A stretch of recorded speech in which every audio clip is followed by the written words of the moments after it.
사람이 먼 곳으로 떠나는 방법에는 여러 가지가 있습니다. 그 중에서도 가장 오래된 방법은 두 가지입니다. 한 걸음 한 걸음 걸어 나아가는 것, 그리고 한 장 한 장 책장을 넘기는 것. 길을 걸을 때 우리는 몸으로 여행을 떠나고 책을 읽을 때 우리는 마음으로 여행을 떠납니다. 그리고 때로는 이 두 가지가 하나로 이어지며 우리가 가보지 않은 세상을 우리 앞에 펼쳐 보이곤 합니다. 오늘은 그 오래된 여행을 떠나볼까 합니다. 걷고 읽으며 어디로든 함께 고니와 함께 가보시겠어요? 안녕하세요. 고니의 길 잃는 풍경을 진행하는 고니 안철입니다. 볼빨간 사춘기의 우주를 줄게를 첫 곡으로 들었습니다. 오늘은 백제의 이야기를 해보려고 합니다. 백제는 멸망했지만 백제인은 사라지지 않았습니다. 우리는 흔히 한반도 내에서만 백제의 역사를 생각하지만 바다를 건너 일본으로 그리고 더 먼 곳으로 이어진 백제의 흔적이 있습니다. 그 중에서도 곤지왕을 비롯한 백제 왕실의 중요한 인물들이 일본으로 건너가 백제의 문화를 전파하고 역사의 흐름을 바꿔놓았습니다. 오늘은 우리가 몰랐던 백제사 그리고 곤지왕이 걸었던 길을 따라가 보려 합니다. 그리고 이 길에 특별히 의미를 두고 탐구해온 게스트와 함께 백제의 또 다른 이야기를 들어볼 텐데요. 사라진 백제를 찾아 떠나는 첫 번째 여정 지금 시작합니다. 오늘은 순례길학교 대표인 조용주 변호사님을 이 자리에 모셨습니다. 신화출판사에서 나온 정재수 작가가 쓴 우리가 몰랐던 백제사라는 책과 이송래, 멜빈 에이켄스 그리고 지나 반즈라는 세계적인 고고학자들이 쓴 책으로 주류성 출판사에서 나온 도레인의 고고학과 역사를 읽고 이야기 나누어 보겠습니다. 단순히 백제의 역사만 논하는 것이 아니라 이 책을 읽고 조용주 대표님이 백제의 역사가 가지는 여러 가지 의미와 곤지왕 순례길을 기획하게 된 배경과 기획을 말씀해 주실 것입니다. 안녕하세요. 네, 안녕하세요. 대표님, 오랜만에 뵙습니다. 네, 오랜만에 여기 또 서대문에 왔네요. 네. 고니 방송 시즌2에서 이렇게 다시 뵙게 되어 더욱 반갑습니다. 네, 저도 반갑고요. 또 뭐 백제에 관한 좋은 얘기를 하게 돼서 기회를 주셔서 저도 감사하게 생각합니다. 네. 그러면 저희 이제 곤지왕 순례길이 주제인데 선택하신 책이 우리가 몰랐던 백제사죠. 네, 그 책하고 네. 도레인의 고고학과 역사. 네네. 이 책 두 가지가 이제 제가 곤지왕 순례길을 소개하는 두 개의 책이 되겠습니다. 네. 그러면 이 책의 그 우리가 몰랐던 백제사는 어떤 책인가요? 기존에 나왔던 백제사와 다른 제가 좀 질문해도 될까요? 네. 혹시 그 진행자인 고니 씨께서는 네. 역사학과 고고학의 차이가 뭐라고 생각하세요? 역사학과 고고학이요. 차이. 왠지 역사학은 더 넓은 범위일 것 같고 고고학은 그것이 어떤 물증 같은 것들을 더 얹어서 더 깊이 연구한 그런 학문이 아닐까 싶은데요. 그렇게 그것도 맞다고 생각하는데 네. 저는 이제 기록이 되어 있느냐, 네. 기록이 되어 있지 않느냐가 중요한 것 같아요.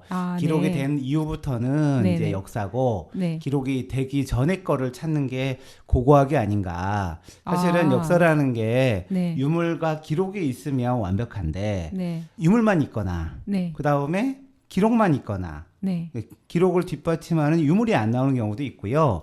유물만 나오고 그게 설명이 없는 경우도 있어요. 네. 그런데 백제라는 시대에 네. 사실은 이제 백제라고 하면 한 1500년 전에 뭐 우리가 이제 망한 삼국시대 한 나라로 기억을 하지만 네. 방금 우리 고니께서 말씀하신 것처럼 백제는 없어졌지만 네. 그 백제의 문화와 그 흐름들은 지금도 남아있다. 그 부분에 대해서 제가 동의를 하거든요. 네. 근데 이제 백제라는 시대를 보게 되면 네. 기록이 많지 않아요. 네. 그 기록이라 하면 우리가 아는 삼국사기나 삼국유사는 국내 기록이고 네. 그 다음에 중국의 기록, 그 다음에 일본의 고사기나 그 다음에 일본 서기, 네. 이런 내용에서 이제 백제의 기록들이 남아 있는데 기록이 많지가 않아요, 기본적으로. 네. 그 다음에 유물도 요새 좀 발굴도 되고 있지만 그리고 우리 역사적으로 그 문용왕릉 발굴됐을 때 되게 많은 것들이 나왔거든요. 근데 네. 그전에는 백제에 대한 유물도 많지가 않아요. 그러니까 어떻게 보면 고고학적인 부분과 역사학적인 부분이 네. 겹치는데 완전히 역사적으로 충분히 검증되지 않았고 네. 유물도 많지가 않고 그럼에도 불구하고 오늘 소개하는 두 권의 백제사를 보면서 네. 사실은 우리는 뭘 해야 되냐면 네. 상상을 해야 돼요. 아. 왜냐하면 그 빈 공간들, 네. 설명되지 않은 이 것들을 우리가 왜 그때는 이렇게 살았고 어떤 흐름이 있었을까를 생각했을 때 네. 제가 볼 때는 역사에는 상상력이 필요하다라는 말씀을 드리고 싶고 네. 이 상상력을 기반으로 해서 제가 이제 제안하는 게 바로 곤지왕 순례길이에요. 아, 네. 네, 곤지왕에 대한 기록은 삼국 사기에 딱 두 줄밖에 없고요. 네. 그 다음에 일본 서기에 좀 자세히 좀 나오고 중국 문헌에도 일부 나오는 걸로 돼 있어요. 네. 그러니까 거의 단편적인 것들만 남아 있고 그 다음에 곤지왕의 묘도 발견되지 않았고 네. 그렇기 때문에 우리가 곤지왕이 어떤 사람이고 어떤 역할을 했고 뭘 남겼는지에 대해 얘기하는 게 사실은 우리의 많이 상상력에 기원할 수밖에 없다. 이런 얘기를 먼저 드리고 싶어요. 네. 그러면 우리가 몰랐던 백제사라고 하는데 어떤 부분을 알게 되신 건가요? 일단은 백제라는 나라부터 설명하고 네. 싶어요. 네. 우리가 이제 삼국시대가 있고 고구려, 백제, 신라 네. 나중에 신라가 통일하고 또 이후에 신라가 분열되면서 후백제가 생겨서 한 40년인가요? 30년 정도 하다가 이제 사라져서 백제라는 곳이 우리나라 충청도하고 전라도 일부 지역을 점령했던 네. 고대 국가 정도로만 생각을 하잖아요. 네. 근데 제가 얘기하고 싶은 건 뭐냐면 네. 그 백제가 700년의 역사를 가지고 있는데 그것들이 일본에 남아있다. 라는 얘기를 하고 싶은 게 일단 주제고요. 네. 예, 어차피 역사라고 하는 것은 우리나라 단독의 역사라는 건 없어요. 동아시아 역사 아니면 인류의 역사 크게 보면 네. 인류가 저기 그 이디오피아에서 동쪽으로 오다 보니 맨 끝에서 이제 중국까지 오고 이제 한국을 거쳐 그다음에 일본까지 갔단 말이에요. 네. 이런 긴 흐름을 볼 때 그 한국과 일본은 너무 유사하거나 네. 관련을 맺을 수밖에, 그러니까 과거에도 관련을 맺었고 그 흐름이 지금도 남아있다라는 걸 얘기하고 싶어요. 왜냐하면 우리가 중국이나 한국이나 일본이 지금 국가로서 되어 있기 때문에 단절되어 있다고 생각해요. 그러나 그 이전에는 국가라는 게 없었잖아요. 그때는 어떤 상황에 따라서 이동한단 말이에요, 인류가. 그 이동의 흔적들이 그대로 유물로 남아있고 그것들을 찾아가 보면 과거에는 어떤 흐름으로 사람들이 이동했을 것이다. 그러면은 그 이동한 흔적들을 보게 되면 결국 한국을 지나서 일본으로 갔단 말이에요. 네. 그러면 어쨌든 우리의 DNA나 뭐 이런 것들로는 연결이 돼 있어요. 네. 최근에 그런 DNA 그 학문이 발전하면서 네. 사람들이 어떻게 이동했는지에 대해서 데이터가 나오기 시작하거든요. 네. 특히나 옛날에 돌아가신 분들 유골에서 분석을 하다 보면 어느 지역에 DNA가 이동을 했는지가 자세히 밝혀지고 있어서 사실 한국인은 어디서 왔는지 일본인도 어디서 왔는지 사실 이게 객관적인 데이터로 네. 밝혀지기 시작한 때예요 지금. 네. 근데 예전에는 유물과 기록만 가지고서 그 뭐 한국과 일본이 거의 단절된 것처럼 생각하거나 그렇게 했던 적이 있었거든요. 근데 지금도 그렇게 생각하시는 분도 있지만 네. 지금 보면은 확실하게 한반도에서 일본으로 많은 사람들이 넘어갔고 네. 그때 가장 중요한 역할을 한 곳이 백제다. 이 얘기를 하고 싶은 거예요. 네. 네. 이제 그것 때문에 이제 곤주왕 순례길을 얘기하는데 네. 백제 얘기 다시 돌아가면 네. 백제라는 나라가 기록으로 보게 되면 백제의 집권층은 네. 그러니까 원래 살고 있었던 사람들인 각 지역에 있었을 거 아닙니까? 네. 근데 백제를 세운 그 집권층은 부여라는 나라에서 내려와요. 아. 네, 그래서 그 이제 그 유리 왕자도 나오고 그래서 이제 비류와 온조가 이제 내려오면서 그다음에 소선호도 나오고 내려와서 지금의 한강 근처 뭐 서울이라고도 하고 네. 지금 하남이라고도 하는 그곳에서 백제라는 권력이 생겨요. 근데 당시에 그 아래 지역은 마한이라는 집단이 지배를 하고 있었고, 근데 만이나 변한이나 진한이나 네. 사실 하나의 국가로 보기는 어렵고요. 네. 정치적인 연합체예요. 그러니까 네. 확실한 센 나라가 이렇게 지배를 하는 것이 아니라 비슷한 나라들 중에 그나마 조금 그 센 나라가 센 지역에 있는 나라가 연방국가 하는 것처럼 그런 식으로 이제 지배를 했던 거죠. 왜냐하면 옛날에는 그 한 나라가 네. 지금 우리는 뭐 이렇게 영토가 크지만 네. 옛날에는 한 국가 그렇게 이제 어떤 정치 권력이 있는 곳이 제가 알기로는 40km를 넘지 않았어요. 40kg요. 40km. 그러니까 40km 내에 나라 하나씩 있었던 거죠. 네. 그래서 이제 그 중국의 기록을 보면 뭐 마흔 같은 경우에는 한 70개국이 있었다. 그럼 네. 그냥 마을 아닌가요? 지금은 네? 이제 마을처럼 생각되지만 네. 예, 그때는 이렇게 그 권력에 미칠 수 있는 범위가 작았어요. 네. 왜냐면은 그 이제 부여에서 내려오는 이 집권층들이 가지고 있는 게 이제 석기, 그다음에 청동기, 철기로 내려오는데 그 문화들이 다 중국에서 유입이 되거든요. 결국 부여도 마찬가지로 중국을 통해서 청동기나 철기를 받아들여서 밀려서 이제 남쪽으로 내려온 거죠, 사실은. 네. 네.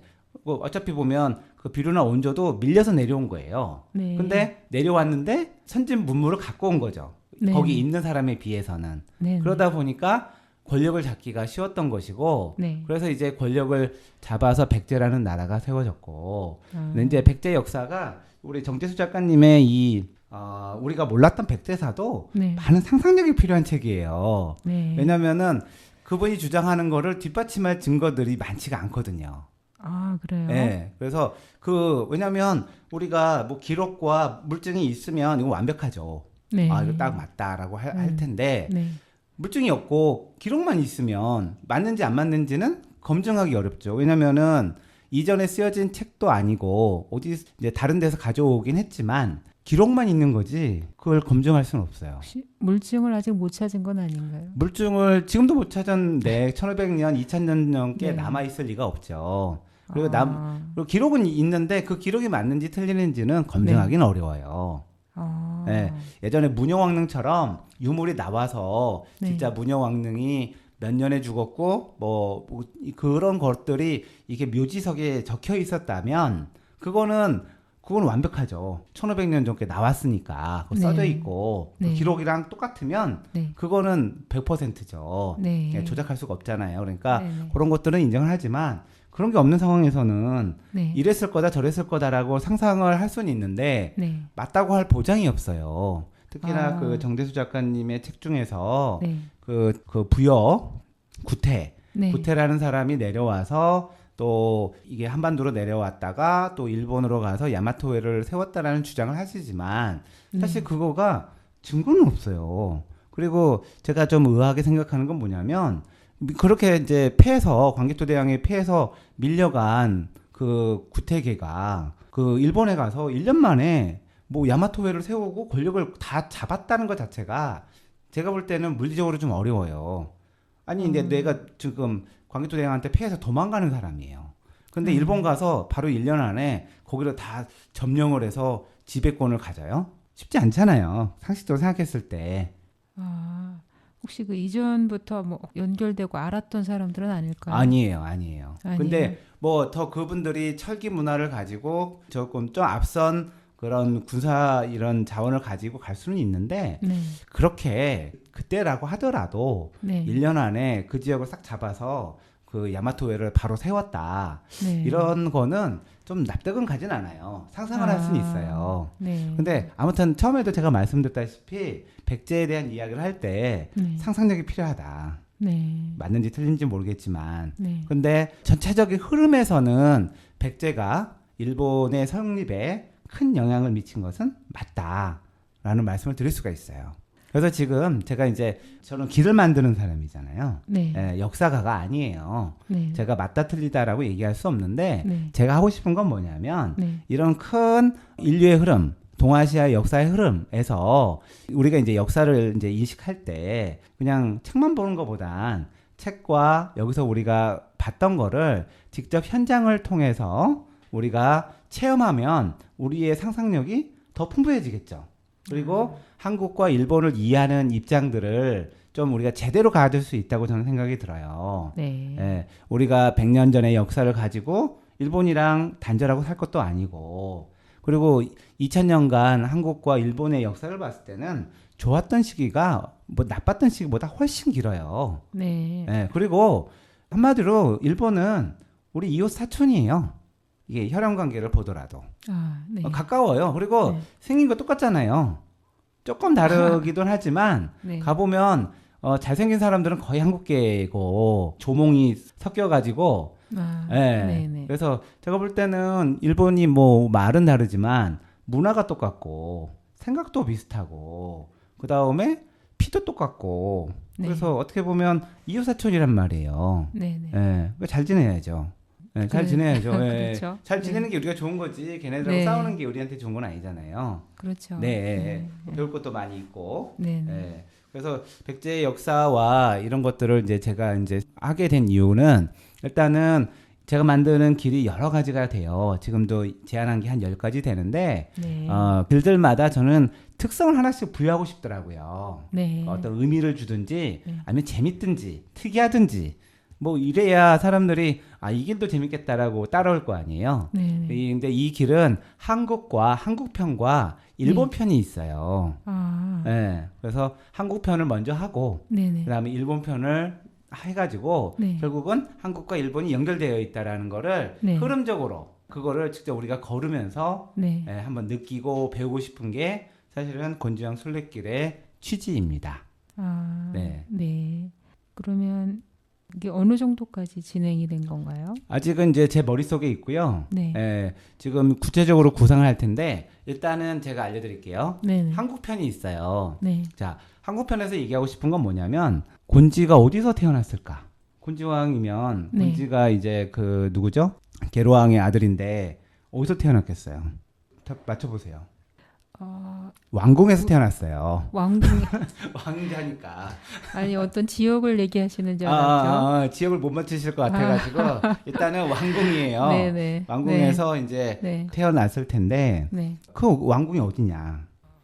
계로왕이 계로왕이 있던 활약을 곳이 펼쳤던 곳이 예, 하남 위례성이에요. 아, 예, 백제 수도가 네네. 여러 번 바뀌어요. 네. 원래는 하복 위례성이었다가 네. 하남 위례성으로 바뀌고 네. 그 다음에 계로왕이 죽으면서 공주로 갔다가 부여로 갔다가 네. 무왕 때는 익산으로 가려는데 익산은 만들어 놓고 가지 못했어요. 아, 예, 그래서 어떻게 보면 여러 번 이제 수도를 옮겼는데 그 백제의 400년간 가장 주된 가장 오래된 그 궁은 하남 위례성이에요. 아, 네. 그래서 하남 위례성이 그럼 어디냐? 네. 하남이냐? 하남이에요.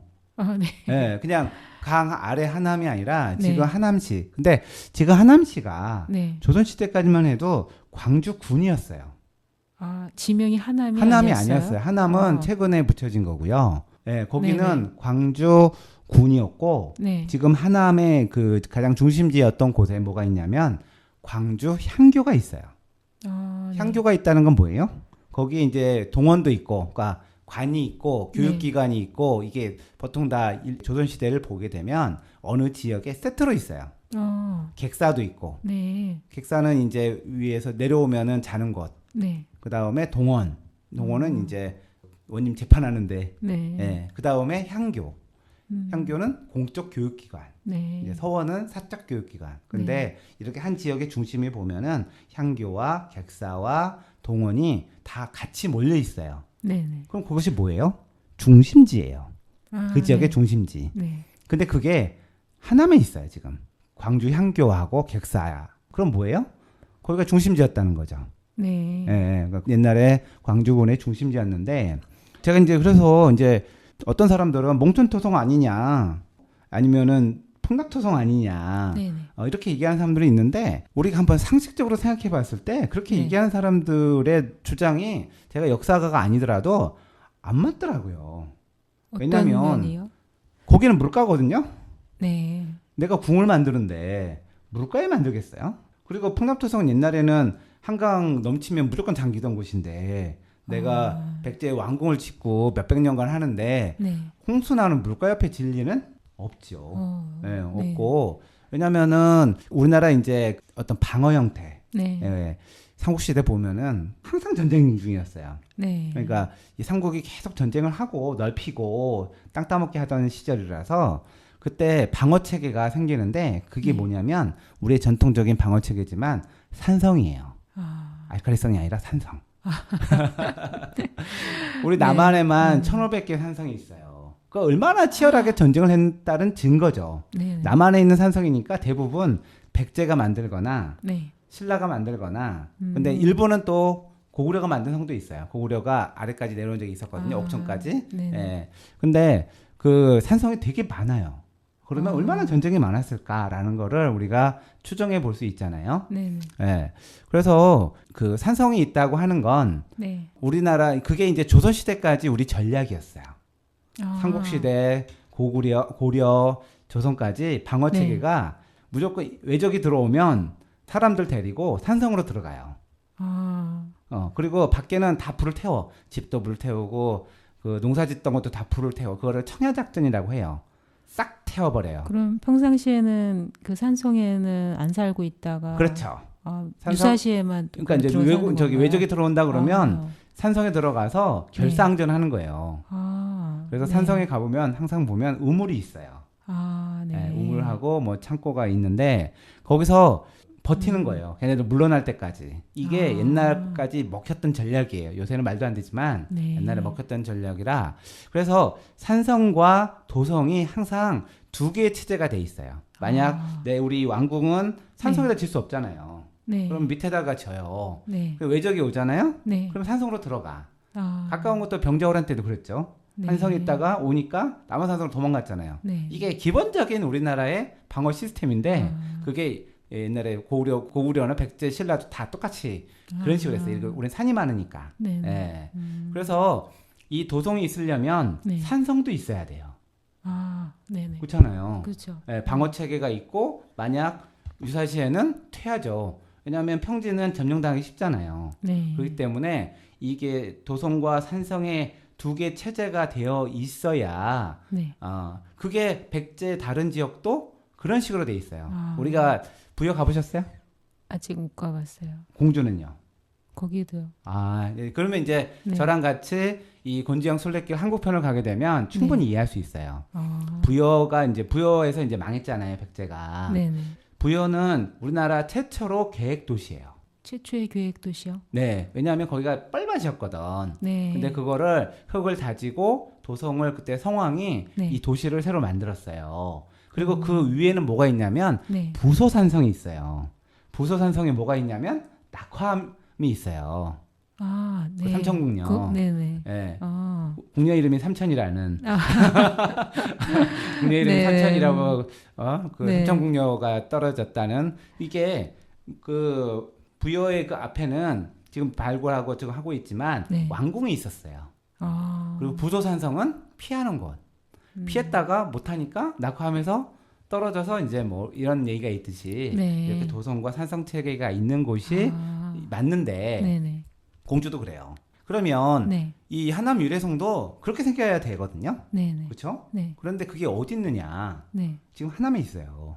하남에 아까 하남의 교산지구라고 지금 음. 이제 공공 아파트 들어온다고 돼 있는데 네. 저도 안타까워서 현장을 보고 왔어요. 거기가 왜냐하면 네. 거기가 정말 좋아요. 거기 살고 싶더라고. 네. 거기 푹 들어가 있거든요. 산과 산 사이에 앞에만 열려 있고 거기에 이제 그 개천이 흐르고 그 다음에 뒤에 뭐가 있냐면 남한산성이 있어요.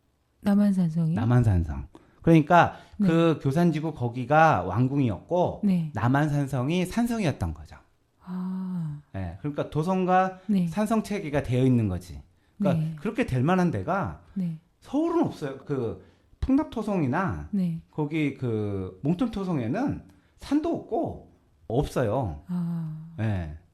그게 그 역사학자들이 어떤 고증을 하고 예, 있는 중인가요? 역사학자들이 그렇게 얘기하는 사람도 있고 아니라는 사람도 있고 막 여러 가지 얘기가 나와 있는데 네. 상적으로 생각해 봤을 때 그러니까 유물도 나오긴 하는데 네. 이게 워낙 유물들이 겹쳐 나오다 보니까 백제, 신라, 고려, 네. 조선 다 나오다 보니까 아. 자기들 원하는 대로 이렇게 쓰는데 음. 그냥 우리 전통적인 그런 그 방어 체계를 봤을 때는 네네. 도성과 산성이 있어야 그게 완벽한 거지. 네. 그냥 평지에다 만들어 놓고 아니면 물가에다 만들어 놓고 우리 도성 있네 그러면 네. 갑자기 외적이 들어오면 어떻게 막아요? 아. 그렇죠? 네네. 네. 상식적인 게 맞거든요. 네. 네. 그래서 제가 길게 얘기한 거는 결국 네. 곤지왕이 거기서 하남에서 태어났다는 얘기를 하고 싶다는 거예요. 아, 네네. 네, 역사적으로 거기서 태어나서 네. 그래서 그 계로왕이 이 곤지를 갖다가 일본으로 보내요. 왜요? 왜 보내냐면 그 당시에 네. 그때 국제 정세는 네. 삼국 정세는 고구려는 장수왕이 있었어요. 장수왕. 네. 장수왕. 네. 네. 네. 장수왕이 있었는데 광개토대왕이고 장수왕이잖아요. 네. 그러면 고구려가 가장 땅이 넓었을 때는 언제였을까요? 장수왕. 장수왕이에요. 네. 예. 그러니까 광개토왕이 넓혀놓은 넓혀놨는데 광개토대왕이 39인가 40에 죽어요. 아. 빨리 죽었지. 네. 예. 근데 장수왕은 80몇 세까지 했기 때문에 네. 넓혀놓은 거를 유지를 했는데 조금 더 넓혀놨어. 그래서, 네. 그래서 강성했단 말이에요. 네. 근데 이 장수왕은 백제에 대해서 원한을 갖고 있었어. 왜 그런지 알아요? 백제에 자, 대해서요. 백제에 대해서 이 죽일 놈들하고 있었거든. 장수왕이 이렇게 내가 힘이 엄청 센데 네. 백제를 미워해. 그 미워한 이유가 뭐냐면 네. 옛날 백제 근초고왕 때 고국 원왕을 죽였거든. 자기 할아버지를 죽였단 말이에요. 아. 그러면은 이 백제 미울 거 아니에요. 네. 그래서 한번 이제 손을 봐줘야 되겠다라고 하고 있는 때에 네네. 그러니까 한마디로 오늘 전쟁 나도 이상하지 않은 그런 분위기였다는 거죠. 아. 역사적으로. 네. 그러니까 언제든지 고구려가 침입할 수 있는 상황인 거고 네. 그러면 백제 입장에서는 어떻게 해야 돼요? 전쟁 준비를 해야 될 거 아니에요. 네. 언제든지 올 텐데. 그래서 이제 했던 게 뭐냐면 신라와 결혼 동맹. 아, 네. 신라와 결혼 동맹을 해서 원군을 만들고 네. 그 다음에 그 역사적으로 이제 나오지만 이 근초고왕 때부터 일본이랑 교류하기 시작해요. 아, 네. 예, 일본은 생산성이 우리보다 높아요. 그러니까 문명은 뒤떨어졌지만 네. 날씨가 좋고 하기 때문에 생산성이 높은 곳이고 사람이 많았던 곳이라서 네. 이 백제 입장에서는 고구려가 침략을 했을 때 네. 일본이 원군을 보내주기를 원했어요. 그래서 아. 그 백제와 그 네. 일본은 그 야마토해죠. 네. 는 좋은 관계를 맺고 있었거든. 그래서 네. 끊임없이 백제는 중국으로부터 가져온 선진 문물을 일본에 넘겨주는 거예요. 네. 일본은 고맙지. 네. 예, 신라고는 안 되고 고구려는 멀고 백제에서 그렇게 적극적으로 뭐 한자도 넘겨주고 뭐 여러 가지 기술도 넘겨주고 네. 불교도 이제 해주고 여러 가지가 많았는데 그래서 일단 그때 당시에는 일본도 혼란스러웠던 시기이고 국가 형태를 갖추지 못한 형태이기 때문에 네. 선진 기술이나 문명 사상 이런 것들을 전해주는 백제가 얘네들도 필요했죠. 네. 근데 백제도 필요했던 이유는 이 고구려가 침략하면 네. 일본의 도움을 받고 싶어서 아. 그래서 왕자급의 이 곤지를 보내는 거예요. 아. 그만큼 친밀했고 그 다음에 네. 그 일본에서 네. 일본인하고 이 백제 왕실하고 또 결혼도 해요. 아. 그래서 이제 뭐 왕비들이 일본에서 오고 막 이런 것들이 엮여 있거든요. 네. 일본에서 사람들과 관리도 하고 일본 사람들이 가서 관리도 하고 왕실들끼리는 결혼도 하고 그러니까 네. 친한 사이죠. 아, 네. 그러네요. 그런 상황이라서 이제 곤지가 갔는데 네. 언제 갔냐면 결국은 이 장수왕이 들어와서 계로왕을 죽이기 전에 그러니까 461년에 갔어요. 근데 이 사단이 난 거는 475년이에요. 아. 네, 475년에 이제 계로왕이 이제 목 잘려 죽거든요. 장수왕이 그래서 해가지고서 그러니까 바로 이 사단이 나니까 네. 곤지가 바로 들어와요. 아, 네. 바로 들어와서 또 이제 문주왕이 또 이제 또 권력 잡고 그러면서 거기가 이제 그 태어나서 자라서 일본 넘어갈 때까지는 하남 이대성에 있었고 네네. 그 다음에 장수왕이 넘어와서 계로왕을 죽였을 때는 이 계로왕 죽고 문주왕이 피난을 공주로 가서 공주로 이제 그 수도를 옮기죠. 네. 그래서 이 곤지왕은 백제로 돌아왔을 때는 공주로 돌아와요. 네. 그 문주왕과는 어떤 관계인가요? 공주왕과는 형동생 관계죠. 형동생. 네. 아, 네. 그래서 근데 일본에 가서도 곤주왕은 이제 왕 대접을 받았고 네. 그래서 곤주왕한테 무슨 뭐 땅도 주고 뭐 또 많은 사람들이 같이 갔을 거예요. 네. 일본의 문화를 전달해 주러 기술자라든가 뭐 여러 사람들이 네. 그러니까 거기서는 대우받고 지냈다가 네. 백제가 이제 지금 왕이 죽었으니까 네. 자기가 왕이 서열이 있는 사람이니까 일단 들어와서 그걸 수습하려고 했다가 몇 달 만에 암살을 당해요. 공주에서 암살을 당해요. 네. 그러니까 태어나서 떠난 곳은 하남이고, 하남이래성. 그 다음에 죽은 곳은 여기 그 공주. 예. 그리고 상당 기간은 네. 일본에 있었다. 아, 요런 이제 그 스토리가 돼요. 요거는 이제 네. 역사 기록에 나오는 거니까. 아, 예. 그러면서 이제 재밌는 게 이 네. 곤지왕이 가면서 섬에서 네. 애를 낳아. 그 애가 문영왕이 돼. 그 다음에 네. 또 그 동성왕이라고 있어요. 네. 동성왕 다음에 문영왕이거든요.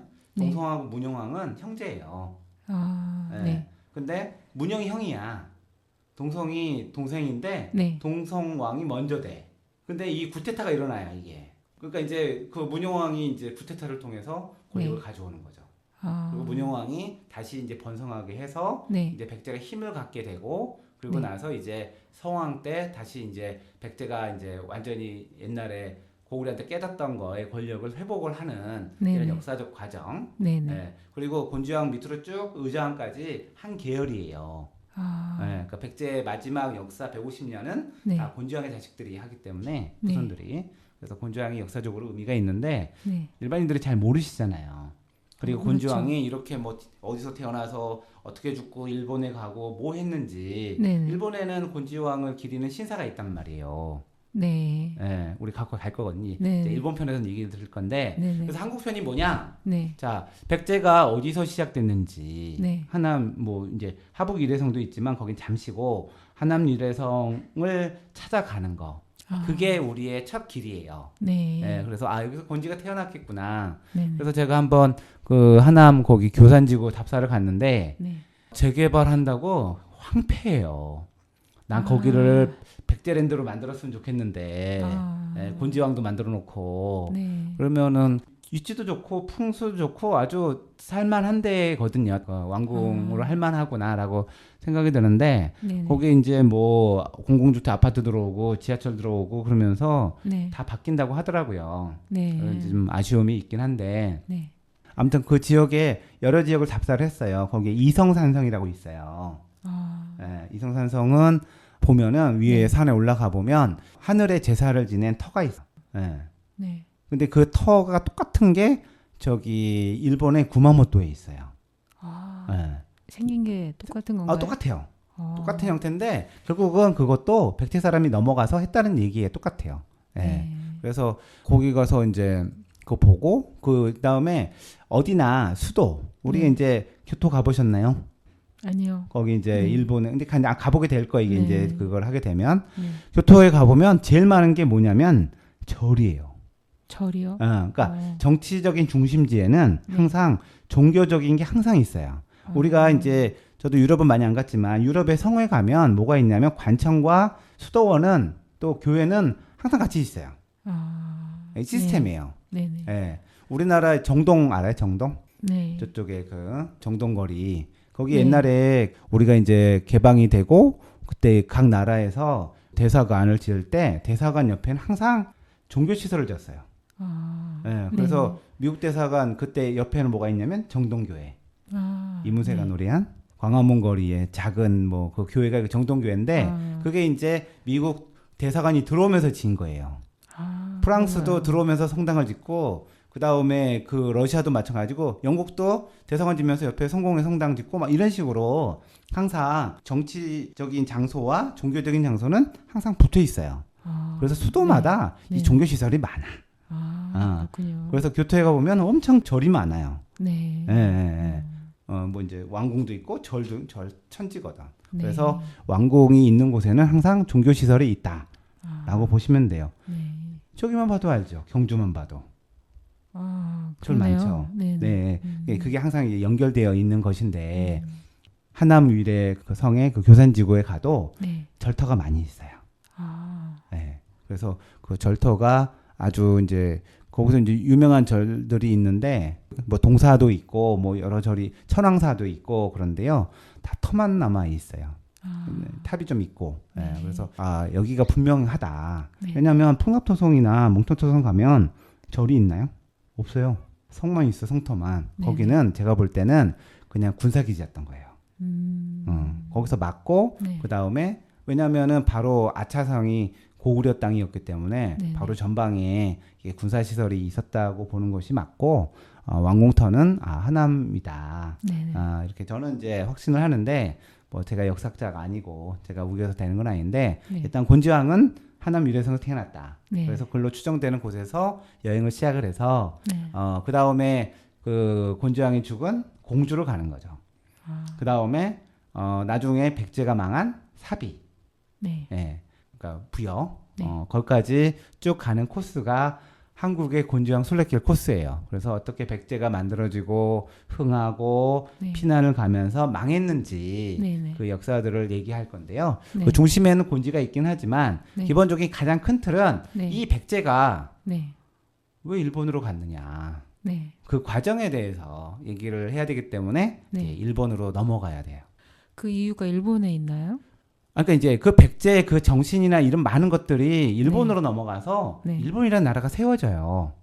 그래서 네. 아주 크게 보면 결국은 삼국이 신라가 통일했잖아요. 네. 그러면 한반도는 신라가 먹은 거고 네. 그 다음에 백제는 떠나서 일본을 먹었다고 표현하긴 그렇지만 네. 일본의 정신과 어떠한 그 문화의 바탕이 됐기 때문에 네. 크게 보면 일본이 백제 아닌가라는 생각이 들 정도예요. 이렇게 평가할 수는 없겠지만 그렇게 또 볼 여지가 있다. 예. 아까도 얘기했지만 상상력이에요. 이 고대사는 상상력. 답이 없어요. 네. 예, 예. 그래서 뭐 우리 순례길 학교만의 역사적인 평가나 뭐 역사적인 뭐 상상이나 이런 거 이건 자유거든요. 답이 어디 있어요. 네. 알 수도 없는데. 근데 뭐 어쨌든 영향력을 많이 끼친 거는 사실이잖아요. 절대적인 영향력을 끼쳤죠. 네. 예.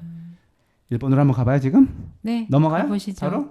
네. 그러면 이제 그러니까 곤지왕의 한국편은 그런 식으로 이제 기획을 할 거예요.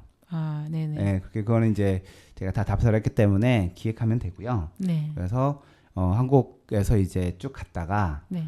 그다음에 이제 일본으로 넘어가야죠. 네네. 자, 일본으로 우리 이제 한반도에서 어떻게 사람들이 넘어갔느냐. 네. 사실은 여기 도레인의 고고학과 역사라는 거는 1400년간 네. 이게 단계별로 넘어가요. 그 백제가 망하면서 한꺼번에 넘어갔고 그 전에 안 넘어갔다 이게 것이 아니라 네. 계속 역사는 계속 그 달마가 동쪽으로 온 것처럼 네. 계속 동쪽으로 가게 돼 있어요.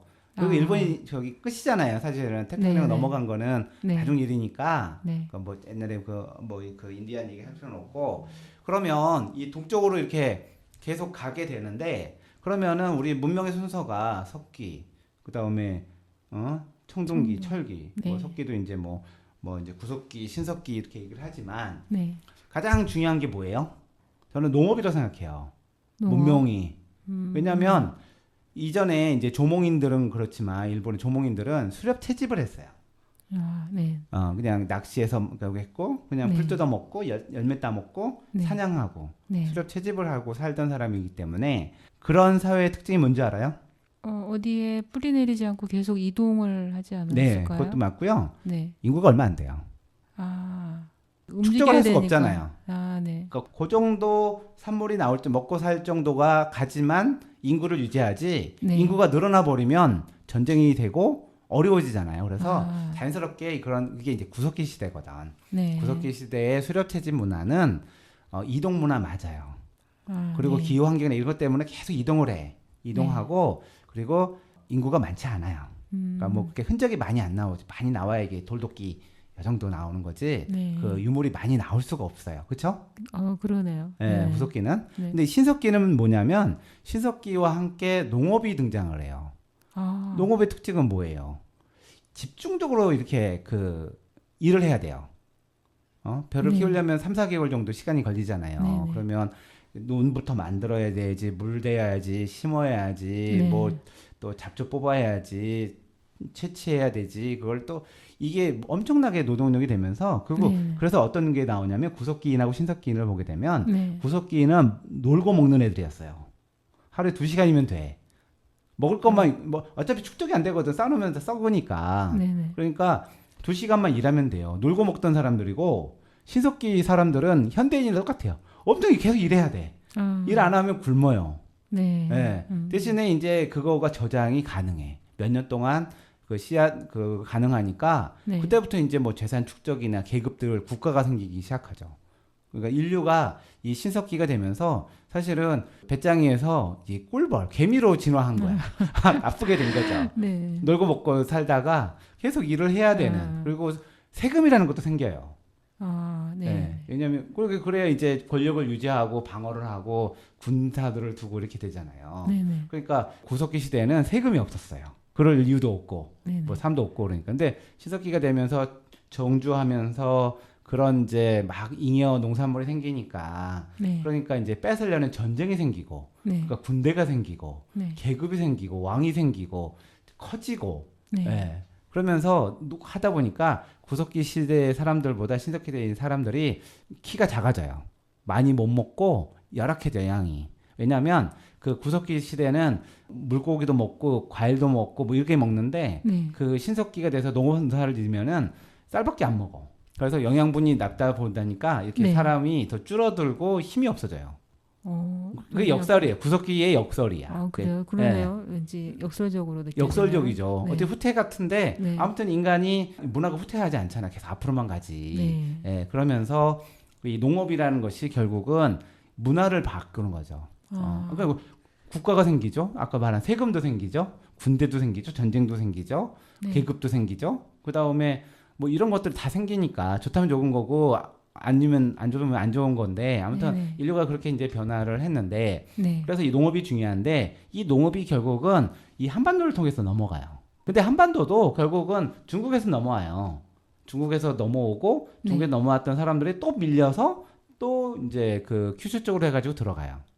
예, 그래서 요런 문화, 그런 네. 이제 신석기 문화죠. 신석기 네. 문화고 그 다음에 청동기 문화, 네. 철기 문화 이렇게 지금 하는데 그러면 이제 청동기도 그 맞춰서 들어가고 이제 우리나라가 이제 삼국시대 전에 이제 가야와 이제 되면서 그 철기로 가요. 네. 예, 철기가 뭐 BC 3세기, 2세기 때부터 들어왔다고 하고 청동기는 그 전인데 청동기가 들어오면서 이제 네. 전쟁도 이제 잔인해지고 예, 네. 이제 권력도 세지고 네네. 철기를 가진 사람을 청동기가 절대로 이길 수가 없거든요. 네. 그러면서 이제 말 타고 들어와요. 말 탄 아. 철기는 네. 당해낼 수가 없어요. 예, 청동기는 그래요. 돌 던져가지고서는 안 돼. 네. 예, 예. 그래서 이제 그런 사람들이 빨리빨리 권력을 잡죠. 음. 이런 사람들이 이제 부여나 이런 데서 이제 그런 사람들이 내려오기 철기와 말을 탄 철기 문화가 내려오면서 한반도를 장악하죠. 예. 또 여기서 밀려난 사람들이 배 타고 이 열도로 넘어가요. 네. 규슈도. 근데 그 사람들도 그걸 가지고 넘어가. 말하고 철 이런 걸 가지고 가다 보니 네. 결국 도레인들이 권력을 잡을 수밖에 없죠. 네. 문명이 거꾸로 그러네요. 가지는 않잖아요. 네. 그처럼 그런 흐름들이 있는데 결국은 처음에 이제 농업을 가지고 들어간 사람들이 있고 1차적으로 가서 조몽인들 이렇게 수렵하던 사람들하고 섞여요. 네네. 예, 섞이고 근데 이제 농업하는 사람들이 집단이기 때문에 수렵하는 놈들은 밀릴 수밖에 없죠.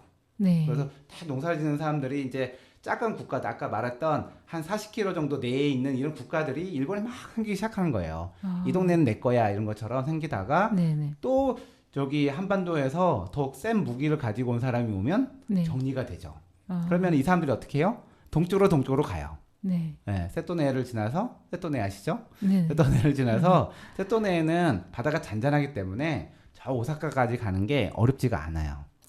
해적만 안 만난다면 네네.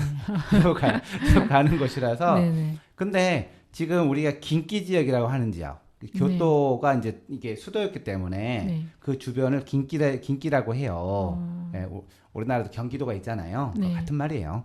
수도가 있고 수도 옆을 경기도라고 하듯이 네네. 여기는 긴키 지역이라고 하는데 그 긴키 지역의 핵심이 어디냐면 결국 수도가 어디냐가 중요한 거죠. 긴키 네. 지역은 그 근방이니까. 네네. 그런데 이 일본이 이제 역사가 그러면은 이제 큐슈부터 쭉 해서 동쪽으로 가면 네. 그럼 너네들 핵심이 뭐냐? 너네들처럼 그 일왕이 뭐 천년 만개 뭐 만년 만개 뭐 이렇게 한 세대가 쭉 왔다고 얘기를 하지만 네. 그 가장 역사적으로 핵심인 지역이 지금 긴키 지역이란 말이에요. 그러니까 오사카, 나라, 교토 지역, 아스카 지역. 네네. 이 지역이 결국은 일본이 야마토 외에서 일본국을 성립할 때 가장 중심 지역인 지역이었단 말이에요. 네. 그런데 일본이 전체가 통일이 된 것 자체는 사실 그 이유고, 네. 예. 근데 결국은 이제 백제로 이제 다시 돌아가는데, 네. 이제 백제와 일본 야마토해가 이제 정식적으로 외교 교류를 하는 거는 근초고왕 때예요. 아, 근초고왕 때가 가장 백제가 왕성했던 때예요. 그래서 그러면 근초고왕이 초기인가요? 백제 초기? 아니 사세기예요. 사세기요? 네, 사세기예요. 그러니까 그 쉽게 얘기하면 곤지보다 한 100년 전. 아, 100년 전. 예, 곤지보다 한 100년 전에 네. 근초고왕 때 막 고구려 침략해가지고 평양성에서 고구원왕 죽이고 막 네. 그때 막 하던 시기였고 네. 왕성했었죠 그때 넓히고 위까지 먹었으니까 음. 그다음에 신라는 뭐 조그맣게 이제 했던 나라고 네네. 예, 그다음에 근초고왕이 밀리면서 고구려의 전성시대가 와요. 네. 전성시대는 누구예요? 광개토왕후 장수왕이잖아. 네네. 그게 4세기 말 5세기 초가 되면서 네. 너무 이제 백제가 고구려가 강성해지면서 만주와 저 요동 여서 뭐 일대를 사실은 그 지역을 다 정리를 해요. 아, 장수왕이 네. 정리하면서 수도를 평양으로 옮겨. 어, 좀 이해가 잘 안 되긴 하는데, 네. 근데 어쨌든 아래쪽에 더 살긴 좋으니까 좀 위쪽에 있어야 되지 않나 싶긴 한데 장수왕이 이렇게 그러네요. 해서 이제 그런 때였고, 그래서 이제 아무튼 가장 강했을 때 일본과 교류하면서 일본에 많은 그 5세기 초에 많은 문물, 문화 이런 것들, 특히 네. 우리 왕인 선생 뭐 한자 전해주고 천자문 전해주고 그게 나오잖아요. 네. 그게 삼국유사나 삼국사기는 안 나와요. 일본 서기에 나오는 얘기예요. 역사 그러니까 그 다 쓴 사람들이 다 신라 사람 뭐 고려 사람들이잖아요. 네. 그러니까 백제에 대해서 그런 걸 안 쓴 거예요. 아, 예, 예. 네. 그리고 어떻게 보면 또 일본 서기는 사실은 백제 서기를 따라 쓴 거라서 네네. 왜냐하면 일본 서기를 쓴 사람이 다 백제계들이에요. 이 백제가 이렇게 문화가 이렇게 그러니까 사실은 썼다가 이렇게 뭐 망하면서 많은 그 엘리트들 그때 네. 당시에 이렇게 뭔가 재능이 있고 하던 사람들이 대거 네. 일본으로 넘어가고 일본은 이런 사람들이 오는 걸 엄청 반겼어요.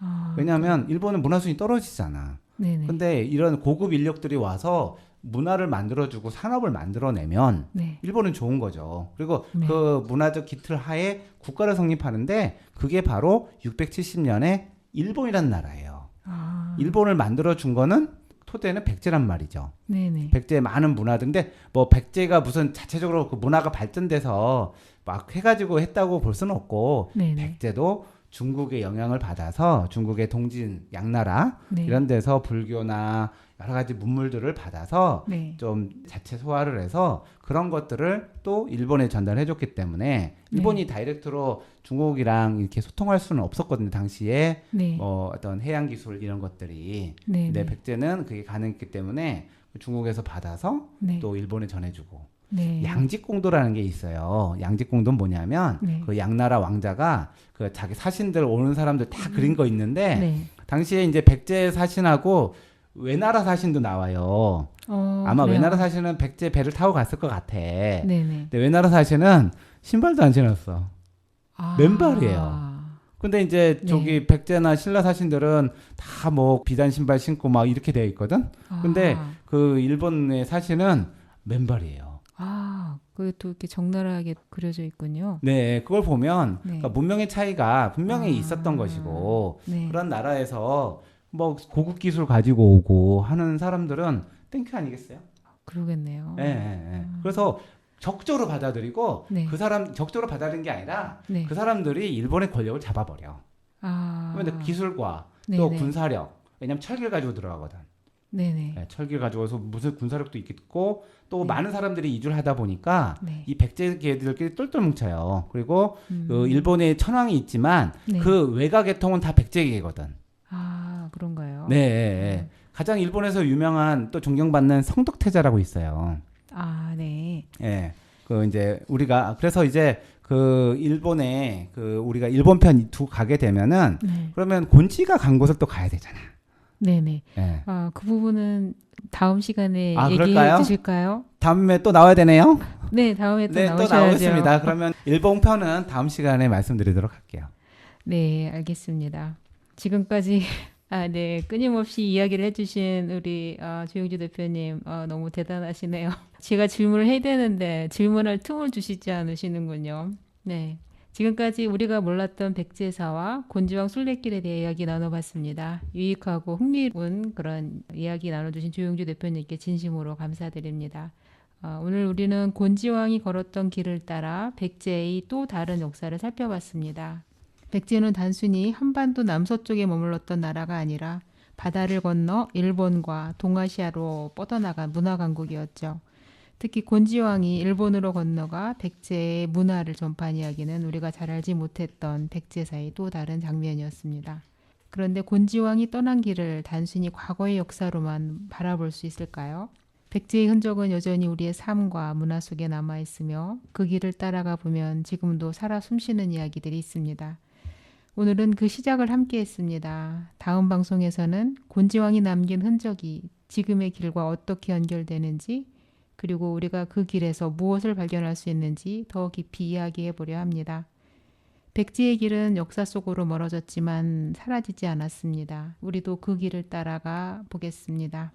다음에 곤이의 길이 있는 풍경에서 다시 만나도록 하겠습니다. 마지막으로 들을 노래는 핸델의 수상음악 중 호른 파이프입니다.